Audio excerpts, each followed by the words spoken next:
Corporal punishment refers to the use of physical force or violence, such as spanking, slapping, or hitting, as a means of disciplining or punishing someone, typically a child.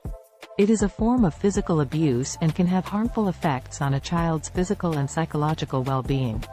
Corporal punishment is generally considered to be ineffective and counterproductive, as it can lead to resentment, anger, and a breakdown of trust between the child and the adult. It also does not teach children how to modify their behavior or make better choices in the future. Many countries and international organizations have recognized the harmful effects of corporal punishment and have taken steps to prohibit its use.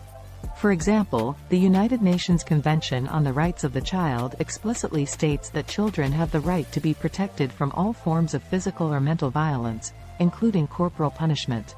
Many countries have also enacted laws that prohibit the use of corporal punishment in schools, homes, and other settings. Instead of corporal punishment, experts recommend positive discipline techniques that focus on reinforcing positive behavior, setting clear boundaries and expectations, and using nonviolent strategies to correct misbehavior. These techniques can include verbal praise, positive reinforcement, timeouts, and logical consequences.